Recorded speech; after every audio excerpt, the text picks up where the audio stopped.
अस्सलाम वालेकुम नाजरीन, उम्मीद करती हूँ आप जहाँ भी होंगे खैर वफिया से होंगे। नाजरीन, आज हम बात करेंगे पाकिस्तान की सुपरहिट पंजाबी फिल्मों में काम करने वाली मशहूर एक्ट्रेस आसिया, जिसका असल नाम फिरदौस था, जिसने पंजाबी फिल्म इंडस्ट्री की सबसे बड़ी और सबसे ज़्यादा देखी जाने वाली पंजाबी फिल्म में बतौर हीरोइन का काम किया, जो मक्खो जट्टी के नाम से बहुत ज़्यादा फेमस हुई। फिल्म स्टार आसिया, जो खूबसूरती में अपनी मिसाल आप थी, मौला जट की मक्खो जट्टी अदाकारी में बहुत लाजवाब थी। मौला जट जैसी लाजवाब फिल्म की हीरोइन जिसे पाकिस्तान के अलावा पूरी दुनिया में पजीराई मिली, लेकिन आसिया बेगम पर उनकी ज़िंदगी में जो जुल्म सितम हुआ वो जानकर दिल बहुत गमगीन हो जाता है। पाकिस्तान की तारीख़ में मौला जट जैसी फ़िल्म की कोई मिसाल नहीं मिलती, जिसके डायलॉग आज भी सुने जाते हैं। आसिया बेगम को मलका हुस्न भी कहा जाता था।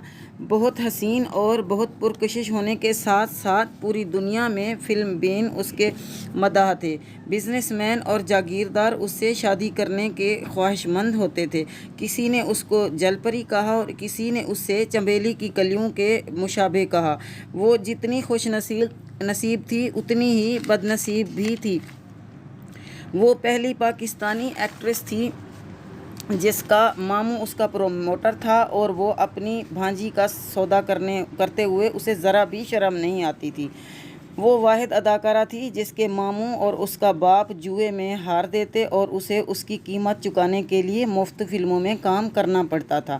उसे पाकिस्तान की बड़ी बड़ी फिल्मों में मुफ्त काम करना पड़ता था। वो बहुत बदनसीब थी क्योंकि उसका बाप और मामू अक्सर जुए में पाकिस्तान की मशहूर एक्ट्रेस को हार जाते और वो इतनी फर्माबरदार थी कि वो जो भी कमाती अपने मामू और अब्बू को दे देती थी और वो उसे जुए में शराब नोशी में बर्बाद कर देते थे। सुल्तान राही को मौला जट बनाने वाली आसिया, अदाकार रंगीला की फिल्मों को सुपरहिट कराने वाली आसिया, उसने जिस हीरो के साथ फिल्म में काम किया उसे सुपरहिट बना दिया। इस पर ऐसा वक्त आखिर क्यों आया जिसको साजिश के तहत स्टूडियो के कमरे में बेआबरू करने की घटिया हरकत की गई। जब आसिया ना मानी तो उसको सरेआम मारा गया और उस जिल्लत की वजह से आसिया इस मुल्क को छोड़कर चली गई। आज की इस वीडियो में अदाकारा आसिया के साथ पेश होने वाले हक़ाइक़ से पर्दा उठाएंगे। अदाकारा आसिया का फिल्मी कैरियर 1970 से लेकर 1990 के अरसे तक रहा। आसिया बेगम, जिसने फिल्म इंसान और आदमी से फिल्मी सफ़र का आगाज़ किया, उस फिल्म में मोहम्मद अली और ज़ेबा का मरकज़ी रोल था और आसिया का सपोर्टिंग रोल था।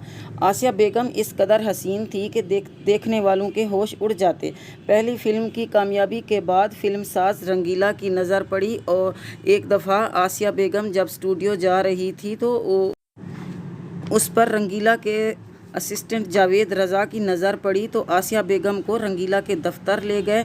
जब फिल्म साज को आसिया के बारे में बताया तो रंगीला आसिया बेगम को तकते ही रह गए क्योंकि आसिया बेगम इस कदर हसीन थी। रंगीला ने आसिया को अपनी फ़िल्मों के लिए परफेक्ट समझा और कहा कल इसी लड़की के साथ शूटिंग होगी।